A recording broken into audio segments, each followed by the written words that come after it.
The station Valuri 7 floated in the dark between stars, quiet and massive, turning slowly like a sleeping wheel. It had been in orbit around its blue star for over 200 years. Inside it, thousands of students from dozens of worlds went to class, ate their food, argued in hallways, and tried to figure out what they wanted to do with their lives. It was, in every way, a normal school. Except that nothing about it was really normal at all. The main hall was the biggest room on the station. It had curved walls and tall windows that looked out at the stars. The floor was wide and smooth, and there were rows of seats that folded down from the walls. Students of every shape and size sat in those seats each morning for the daily announcements. Some had 4 arms. Some had no arms at all. Some were tall and thin, some were small and round, some glowed softly in the dark, and some smelled like wet rock.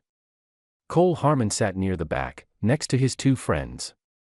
On his left was Pri, who had 4 arms, pale green skin, and big black eyes that could see in almost total darkness. Pri came from a colony world where the gravity was so low that the buildings were held down with cables. On his right was Luma, who was tall and blue and faintly glowing. Luma's skin changed brightness depending on how Luma was feeling. Right now, Luma was glowing a calm, steady light blue, which meant everything was fine. Cole was the only human in the room. There were 2 other humans on the station, but they were older students who mostly kept to themselves. Cole did not keep to himself. He had, over the past several months, managed to make friends with students from 9 different species, learn 4 words in 6 alien languages, and convince the food station to stock something called a breakfast burrito, which he had eaten every single morning since. He had a notebook open on his knee. Not a digital one. A paper one, with a blue cover and a pen tucked into the spiral binding. He drew in it during boring lectures. Today he was drawing a bird he had seen in a documentary the night before, something called a secretary bird from back on Earth, which apparently stomped snakes to death with its feet. He thought that was impressive. Headmaster Voss walked onto the platform at the front of the hall. Voss was old. Incredibly old. He was a reptilian being from a world called Keth Minor, and his kind lived for a very long time. His scales were a deep greenish-gray, and he moved slowly, with the careful dignity of someone who had been doing this job for longer than most species had been building cities. Everyone in the hall went quiet when he walked in. Voss did not waste time. He stood at the podium and folded his hands and looked out at the crowd. He said that the Galactic Council had approved a new exercise for the current semester. He said it was a first of its kind. He said it was designed to teach students something important about how living beings respond to real danger. Then he said the word Zeth. The hall changed. It was not a dramatic change. It was the kind of change that happens when a cold wind comes through a window you forgot to close. A stillness settled over the students, and then, very quietly, a sound began to build. It was not screaming. It was smaller than that. It was the sound of hundreds of beings making the soft, involuntary noises that bodies make when they hear something they do not like. Pri made a clicking sound low in its throat. Luma's glow dropped immediately from calm light blue to a pale, flickering gray. Cole looked up from his notebook. He had heard the word before. He knew roughly what a Zeth was. Apex predator, Keth Nebula system, large, dangerous, good at hiding, bad to be around. He had read about it once in a species database when he was supposed to be studying orbital mechanics. He had thought it sounded interesting. Voss continued speaking. He explained that a live Zeth, a single specimen, would be housed in a contained area of the station for the duration of the exercise. Students would observe it in controlled sessions. They would take notes. They would write reports on their own reactions. The goal, Voss said in his slow, careful voice, was to help students understand how their minds and bodies responded to genuine threat. It was a learning experience. Everything was very safe. The containment was very strong. The faculty would be present at all times. Pri leaned over to Cole and said, in a whisper, that a Zeth had once dissolved an entire research team on a survey mission. Not eaten them. Dissolved them. Pri wanted to be clear about that distinction. Cole nodded slowly. He wrote the word Zeth at the top of a new page in his notebook. Then, underneath it, he wrote the words, visual hunter or scent hunter. And, does loud noise help or hurt? And, what does it do when something doesn't run? Luma looked at what he was writing and made a soft sound that, in Luma's language, roughly translated to, "Why are you like this?" After the announcements ended, the students spilled out into the corridors. Cole walked with Pri and Luma toward their first class of the day. The hallways were loud. Everyone was talking about the Zeth. A group of students from a warrior species called the Voran were standing in a circle near the water dispensers, speaking in low tones and looking serious. Two avian students perched on a high rail above the crowd, fluffing their feathers in what Cole had learned was a stress response. Even a pair of mineral-based students, who were normally too slow-moving and calm to be bothered by much of anything, had stopped walking entirely and were just standing in the middle of the corridor, not moving at all. Cole stepped around them. Pri asked if Cole was not frightened. Pri said this with genuine curiosity and also a hint of accusation, the way you ask someone why they are not upset at something that is very clearly upsetting. Cole thought about it. He said he was a little curious. He said he had grown up not far from a national forest, and that when he was 8 years old his grandmother had shown him how to tell if a bear had been through an area by looking at the scratch marks on trees and the way the undergrowth was pushed down. He said that when he was 12, he had walked around a bend on a trail and come face to face with a black bear about 4 meters away. He said he had not run. He said his grandmother had told him never to run. Pri stared at him with all 4 eyes. Pri asked what a black bear was. Cole described it. About 150 kilograms, he said. Dark fur. Strong. Fast when it wanted to be. Mostly interested in food, not in fighting, but very capable of both. Luma, who had been listening, asked what Cole had done when he met the bear on the trail. Cole said he had stood still and spoken in a calm voice and slowly backed away, and that the bear had watched him for a moment and then gone back to eating berries. There was a pause. Pri said that the Zeth was considerably larger than 150 kilograms and considerably less interested in berries. Cole said that was fair. But he also said that the basic logic seemed similar. He said most predators were not interested in a fight unless they were hungry or cornered or something had already run from them. He said running was usually the worst thing you could do. He said he was curious whether a Zeth followed the same logic. Luma's glow went a faint, uncertain yellow. They arrived at class. The lecturer, a 6-limbed being named Professor Dant, spent the first 10 minutes of the session not talking about the scheduled topic at all, but instead reassuring the students that the containment protocols were extremely reliable and that no one was in any danger. Most of the students looked like they needed to hear this. Cole was drawing the Zeth from memory based on the image in the species database. He gave it careful eyes. That evening, back in the dormitory, Cole sat by the long window in the common room and looked out at the stars. Pri sat across from him, organizing notes. Luma sat on the low couch nearby, glowing a quiet, thoughtful orange. Pri asked Cole, again, if he was truly not afraid. Cole looked at the stars for a moment. Then he said that he was a little afraid. He said it would be stupid not to be.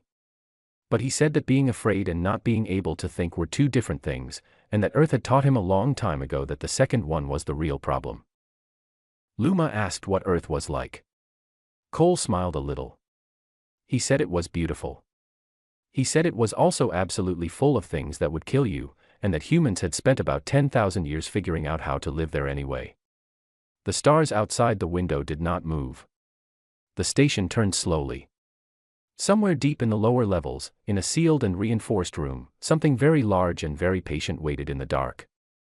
Cole turned a new page in his notebook and kept writing his questions. The observation hall had been converted specifically for the exercise.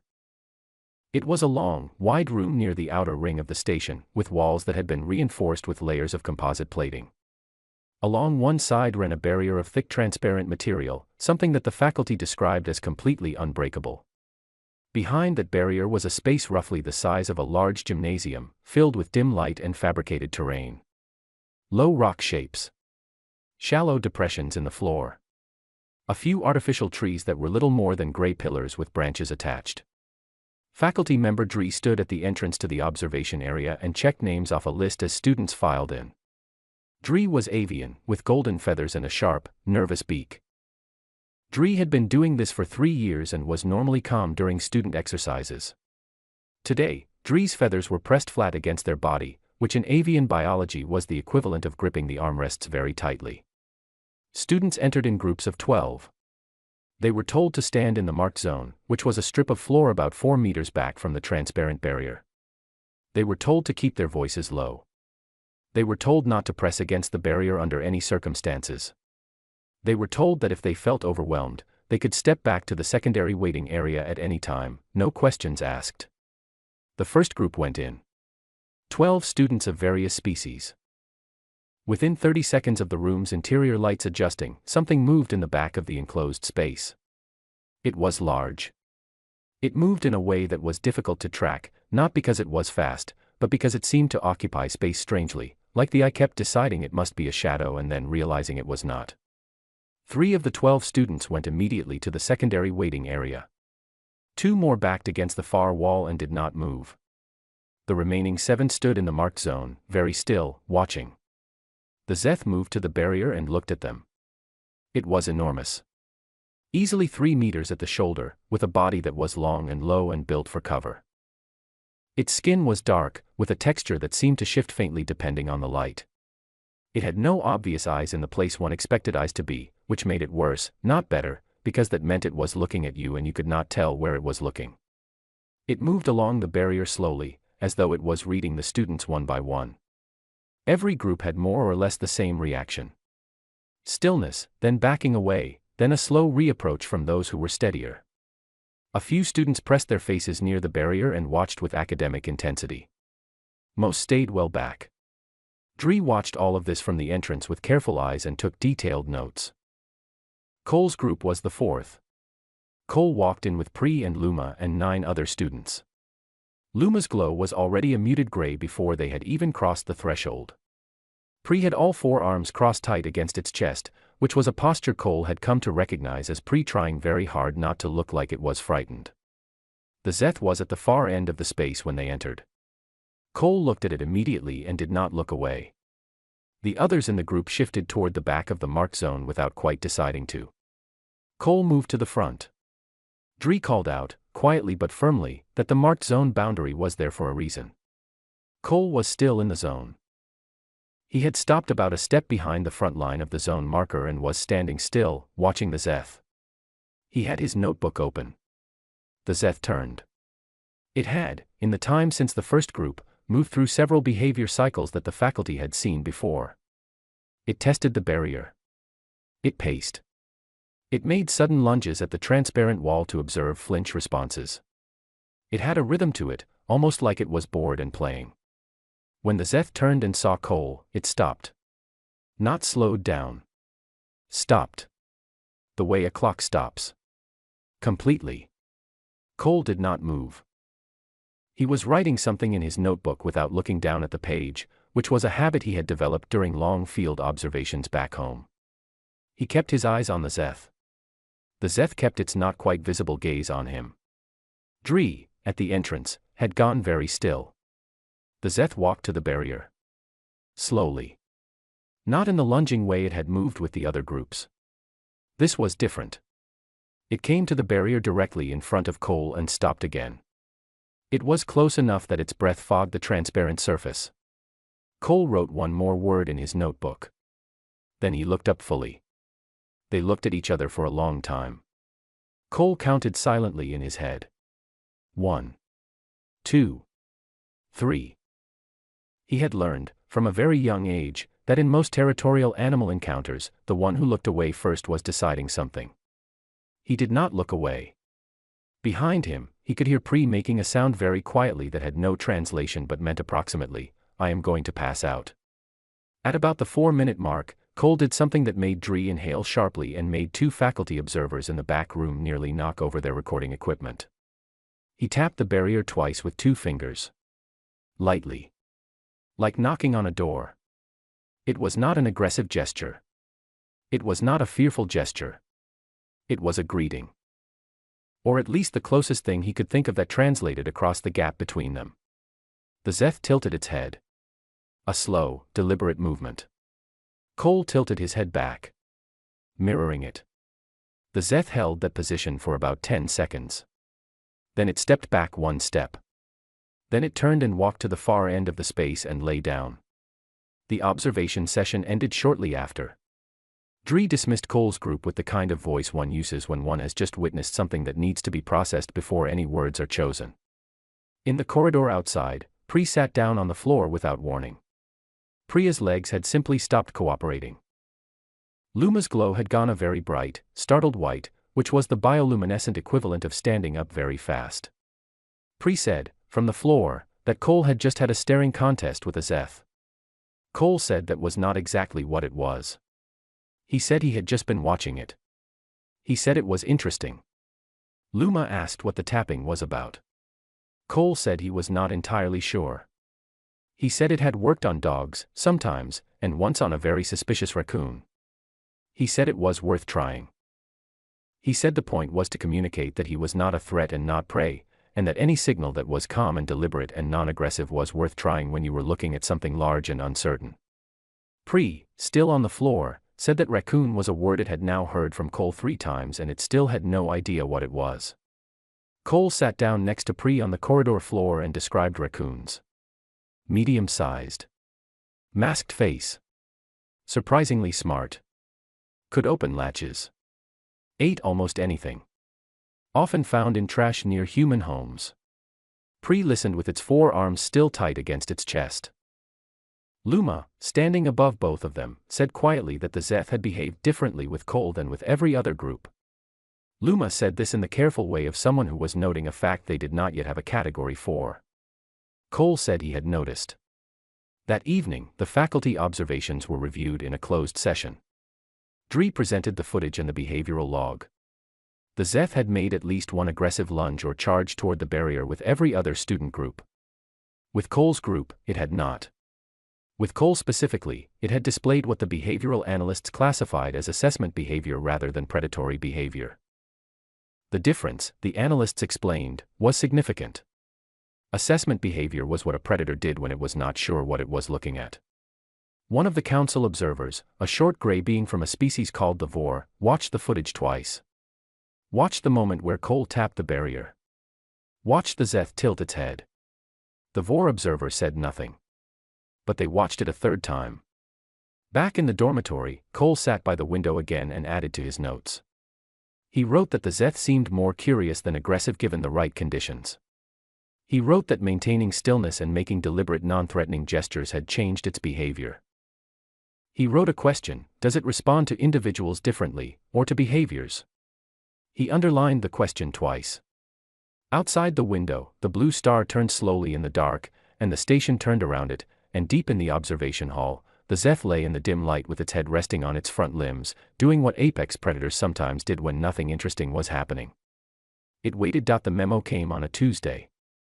Faculty member Dree found it in their message queue early in the morning, before most of the station was awake, and read it 3 times before calling Headmaster Voss.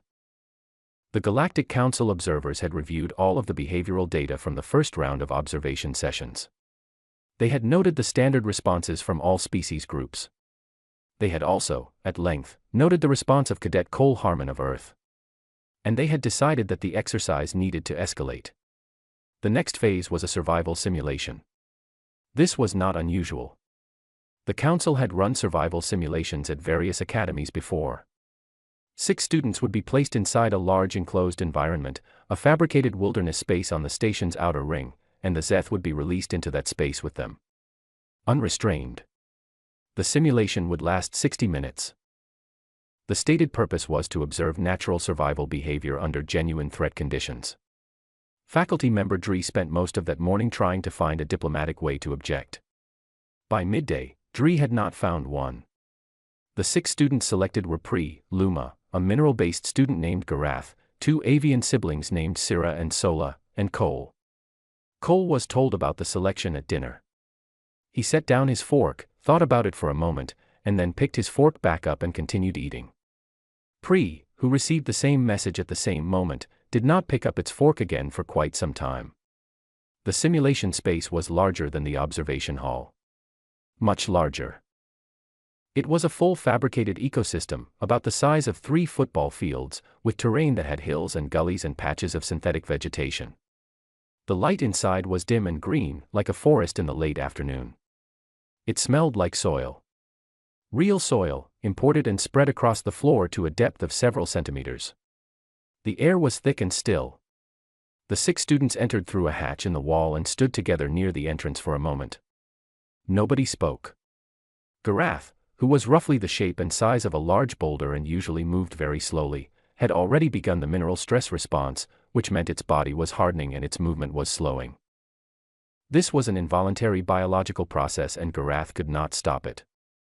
Sira and Sola, the avian siblings, looked at the ceiling and then at each other and then, without a word, flew straight up to the highest point in the space, which was a series of fabricated rock outcroppings near the top of the outer wall. They landed there and went completely still and silent. This was also a biological stress response. For avians, height meant safety. Luma's glow was off. Completely off, for the first time Cole had ever seen. In the dim green light, Luma looked like a shadow of a person. Pri had gone into the undergrowth near the wall and climbed the nearest tall structure, which was a fabricated tree trunk about 6 meters high. Pri was up it in under 8 seconds and had all 4 arms wrapped around the top. Cole stood alone near the center of the entry area. The hatch behind them sealed. A low tone sounded. And from somewhere deeper in the space, a sound came that had no human equivalent. It was not a roar. It was lower than that. A kind of pressure change more than a sound, something that the body felt before the ears heard it. It meant the Zeth was awake and aware and moving. Cole breathed in slowly through his nose. He could smell the soil. He could smell the synthetic vegetation. And beneath that, something else. Something faintly metallic and alive. He began to move. He did not move fast. He moved the way he had learned to move in dense forest, which was carefully and with his weight spread evenly, so that his footfalls were soft. He looked at the terrain as he walked. He was building a map in his head. The hills gave cover but also blocked sight lines. The gullies channeled movement. There were 3 spots in the space that he could identify as defensible: a shallow rock formation to the northeast, a denser cluster of synthetic trees near the center left, and a spot near the western wall where the terrain rose sharply and then flattened, creating a natural raised platform. He identified the wind direction from the way the synthetic vegetation was bending. Faint, but present. He moved upwind.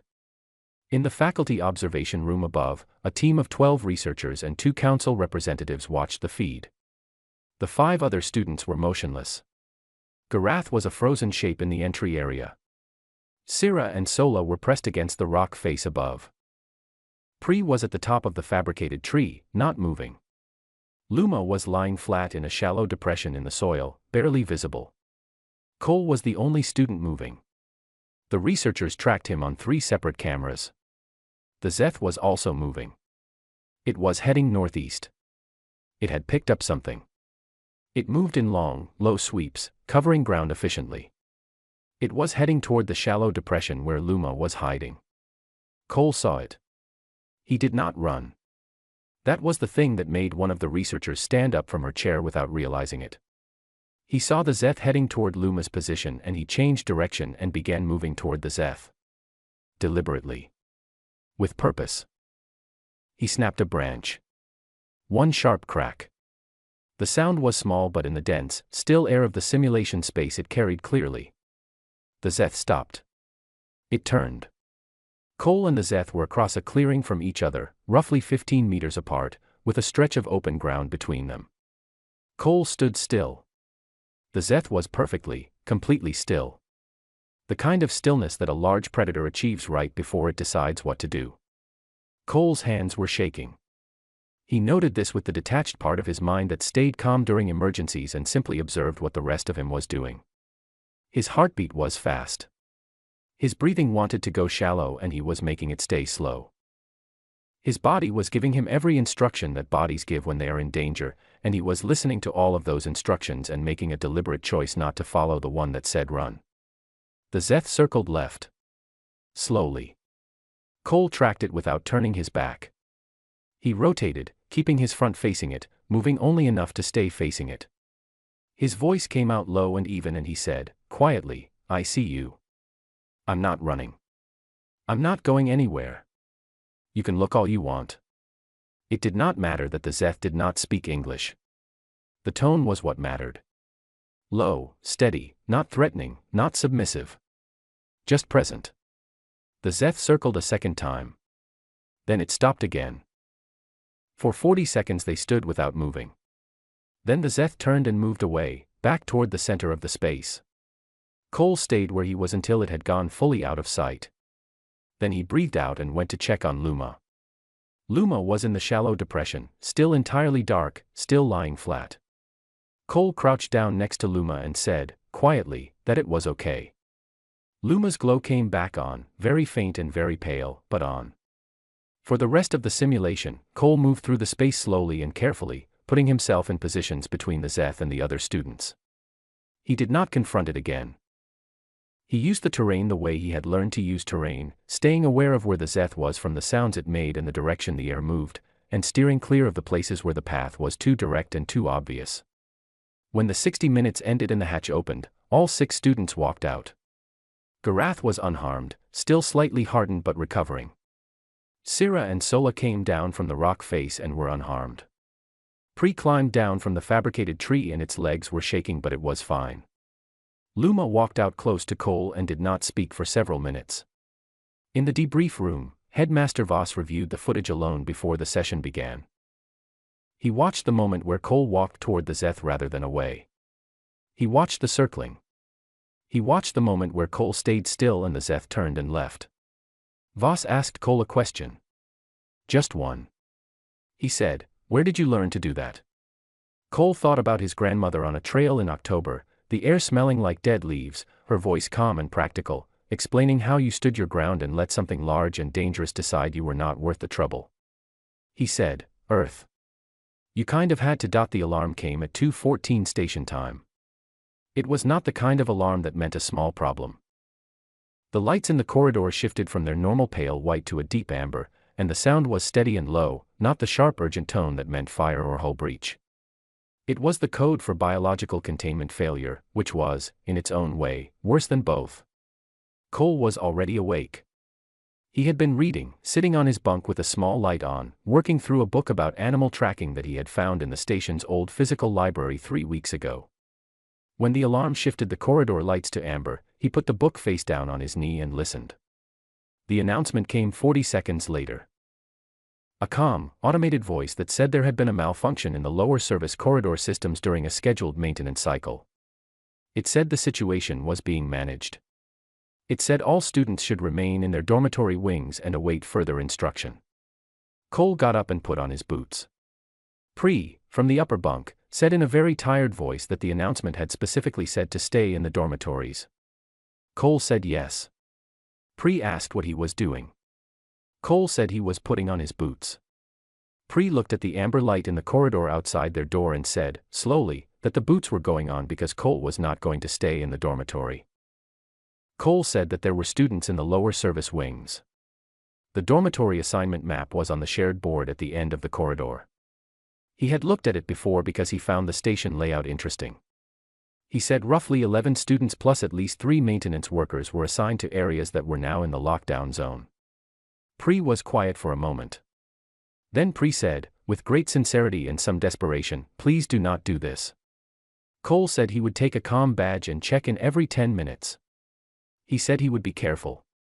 He said that Pri and Luma should stay and that was not negotiable. He took the corridor map from the shared display, folded it, put it in his pocket. He took a Mylar emergency blanket from the wall kit near the door, the kind kept in every corridor for cold emergencies, and wrapped it around himself loosely. He had read, in the species database file on Zeth, that their primary detection method below 3 meters distance was thermal. The Mylar would disrupt his heat signature enough to matter. He walked out. The corridors were quiet. Most students had followed the announcement. The amber light made everything look strange, made familiar hallways look like somewhere else entirely. Cole moved quickly but not carelessly. He was paying attention to sounds. The station's background hum was constant and he was listening underneath it for anything that was not part of that hum. He reached the access point for the lower service wing and found it locked. This was expected. He used the emergency override panel beside the door, which required a student access code and a physical reason, and he typed into the reason field, student welfare check, potential isolates in lockdown zone. The door opened. This was not the correct use of the emergency override. He would deal with that later. On the other side of the door, the lighting was worse. The service corridors ran between the station's outer hull and its habitable ring. They were functional spaces, not designed for comfort. Pipes ran along the ceiling. The floor was metal grating. The sound changed, became more metallic and hollow. Cole activated his comm badge and reached Security Chief Era. Era was a veteran officer of a species known for measured responses and tactical precision. She had wide flat eyes and spoke in clipped, efficient sentences. She was currently managing the situation from the security station on level 4 and was very busy. When Cole identified himself and told her his location and what he was doing, she did not respond immediately. Then she said, "Cadet Harmon, you have violated a lockdown order." Cole said yes and then kept talking. He described his route. He described the thermal disruption he had arranged. He described his assessment of where the Zeth was likely to have gone based on how Zeth used terrain, which was, away from open space, toward tight enclosed areas with only 1 or 2 access points, because unfamiliar environments triggered den-seeking behavior in most ambush hunters. He said he had a map and a plan and a very accurate idea of where the missing students were likely to be. There was a pause on the line. Era's second-in-command could be heard in the background asking if they should physically retrieve the cadet. Era said nothing for a moment. Then she said, "No, track him." And she said to Cole, "Check in every 8 minutes. Go." It took Cole 11 minutes to find the first group of students. For beings of 2 different species, all huddled in a maintenance storage room with the door pulled shut from the inside. They had barricaded it with a shelf unit. Cole knocked, gave his name, and talked them through unlocking the door. He checked the corridor in both directions and then led them back along the path the Zeth had already traveled, which he had identified by marks in a light layer of grime on the grating. A predator in an unfamiliar space moved forward, not backward. The path it had come from was safe. He found 2 more students near the water processing junction, hiding behind a bank of machinery. Then 3 more in a crawl space near the power lines. Then the 3 maintenance workers, all of them together in a control room with a locked door and no windows, who had been in communication with the security team but could not be reached without going into the corridor. Each time, Cole moved in the same way. He checked the direction of air movement. He listened. He moved slowly and kept close to the walls. He spoke quietly to the people he found and moved them back along the cleared path.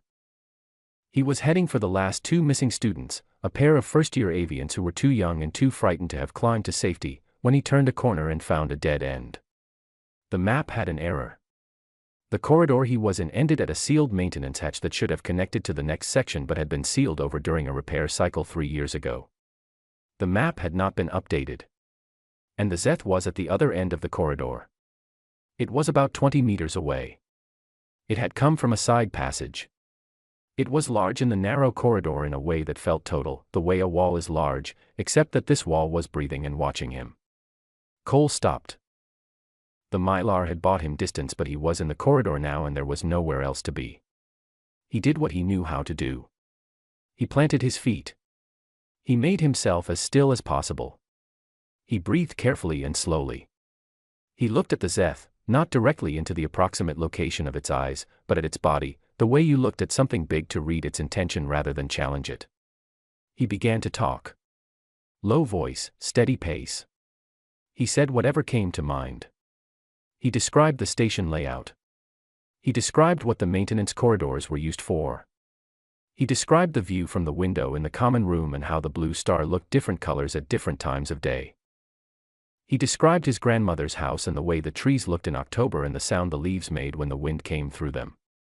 The Zeth did not move. 6 minutes passed. Cole kept talking. His voice did not shake. The suppression team arrived through the far access point 7 minutes later. 4 officers in full protective gear with long-range sedation equipment. They found Cole sitting cross-legged on the metal grating, 7 meters from the Zeth, still talking. The team lead later said, in her official report, that in 14 years of Zeth management operations she had never seen the animal sitting down. The review session was held in the council chamber on level 2. It had high ceilings and long tables arranged in a curved shape, the kind of room designed to make discussions feel formal and important. 7 council representatives sat on one side. Headmaster Voss sat at a smaller table facing them. 2 of the Academy's senior faculty members sat beside him. A recording device sat in the center of the main table, its small indicator light glowing red. They had been in the session for 2 hours before Cole was called in. He sat down in the single chair across from the council and put his hands on his knees and waited. The council representative who spoke first was a tall being with 6 limbs and pale silver skin. Its name was Counselor Het, and it represented a species that had been spacefaring for 800 years. It spoke carefully, in the measured tone of someone who had been in many rooms like this one and understood how they worked. Het said that the council had reviewed all available data from the Zeth exercise. It said the data was thorough and the observations were clear. It said that Cadet Harmon had, on multiple occasions, responded to the presence of a certified apex predator in ways that the council's existing behavioral models did not predict and could not fully explain. Het asked Cole to explain himself. Cole looked at the council for a moment. Then he said that he was not sure what specifically needed explaining, and could they be more specific. This was apparently not the opening the council had expected. Counselor Het consulted its notes. It said that Cole had, on the first day of observation, voluntarily approached the barrier and made extended eye contact with the Zeth. It said that Cole had, during the survival simulation, moved toward the Zeth rather than away from it. It said that during the containment failure, Cole had entered a lockdown zone alone, located 14 individuals, guided them to safety, and then been found sitting in close proximity to the Zeth, apparently having a conversation with it. Het said that no other student of any species in the recorded history of this exercise had demonstrated this pattern of behavior. Cole nodded. He said that made sense. He said that most of the species at the Academy had come from worlds where the dominant strategy for survival was to develop civilization quickly enough to build walls and cities and eventually space stations, so that you did not have to be personally responsible for dealing with things that wanted to eat you. He said humans had tried that too, and it had worked, mostly. But he said that Earth was a specific kind of place, and that for most of human history the walls were not always there, and the cities were not always close, and sometimes you were just a person in a large dark space with something that could kill you. He said the thing humans had learned, over a very long time, was not that the dangerous thing could be defeated. He said it was more than that. He said the dangerous thing could be understood. Or at least read, the way you read a sentence, one signal at a time, until you had enough information to make a decision. Counselor Het asked if Cole was afraid during these encounters. Cole said yes. He said every time. He said during the simulation his hands were shaking and his heart was going fast enough that he could feel it in his throat. He said during the corridor situation he had been frightened enough that part of his mind was very loudly suggesting he try to climb the pipes on the ceiling, which would not have worked but which his nervous system was prepared to attempt anyway. One of the other council representatives, a broad, dark-feathered avian named Counselor Wren, leaned forward and said that this was the part the council struggled to understand. It said that if Cole was genuinely frightened, then his behavior was irrational. It said that fear existed to drive avoidance behavior. It said the correct and rational response to a Zeth was to be frightened and to leave. Cole thought about this for a moment. He said that was one way to look at it. He said the other way to look at it was that fear was information, not a command. He said his body was giving him information about the danger and he was taking that information seriously. He said being afraid told him to pay attention and to be careful, not to stop thinking. Wren said that most species did not experience fear that way. Cole said he knew. He said he thought it was because most species had not grown up somewhere that required it. The third council representative was the Vor Elder who had watched the observation footage 3 times in the first week. Her name was Elder Sohn, and she was the oldest person in the room by a margin of several centuries. She had not spoken yet. When she spoke now, the room went quiet in a way that suggested it always did when she spoke. She asked Cole to tell her about Earth. Not the data, she said. She said she had read the data. She said she wanted to know what it was like. Cole was quiet for a moment. Then he talked about Earth. He talked about it the way you talk about a place you grew up in, with the particular mix of love and clear-eyed honesty that comes from knowing somewhere very well. He said it was beautiful. He said the oceans were enormous and the mountains were old and there were forests that had been growing for longer than his species had been using tools. He said there was a kind of light you only got at certain times of day that made everything look like it had been painted by someone who really cared about the job. He said it was also a place where, for most of human history, the measure of a good day was that you had made it through it. He said the planet had large animals that could end a person very quickly. He said it had smaller animals that could end a person more slowly and less pleasantly. He said it had weather events and geological events and diseases, and that the land itself in many places was not reliably safe to stand on. He said humans had not been given a protected corner of this world to develop in. They had been in the middle of all of it from the beginning. He said what came out of that was not people without fear. He said he wanted to be clear about that. He said humans were not brave in the way that the word was sometimes used, meaning unafraid. He said they were afraid regularly and specifically and in great detail. They were afraid of the dark, afraid of heights, afraid of fast things with teeth, afraid of enclosed spaces, afraid of open ones. But he said that Earth had also, over 10,000 years, built into them something that ran alongside the fear. A kind of stubbornness. A refusal to let the fear be the last word. An ability to be terrified and still move their feet, still make a plan, still look the dangerous thing in the eye and think, what do I know about this, and what can I do with what I know? Elder Sohn did not respond immediately. She sat with her hands folded and looked at Cole for a long time. Then she said, very carefully, that she thought the council had made an error in the framing of the exercise. She said they had designed it to demonstrate that fear was universal and that threat response was predictable. She said the data did not support that conclusion. Headmaster Voss, from the smaller table, said that he had a recommendation. He recommended that the survival exercise be formally reclassified in the academic record, not as a fear management assessment, but as a first contact analog exercise. He said this would more accurately reflect what the exercise had actually demonstrated. He said he also recommended, with respect, that human psychology be added as a required module for all senior faculty and council observers beginning next semester. Counselor Het asked if that recommendation was directed at the council. Voss said it was directed at everyone in the room. The motion on reclassification passed. The module recommendation was referred to the academic committee, which Voss considered to be close enough to a yes for now. When Cole left the chamber, he found Pri and Luma waiting in the corridor outside. Luma was glowing a warm orange, which was the bioluminescent equivalent of relief. Pri had all four arms folded and was watching the door with an expression Cole had come to know well, which was the expression Pri made when something had turned out fine but Pri was not yet prepared to admit that it had turned out fine. Luma asked how it went.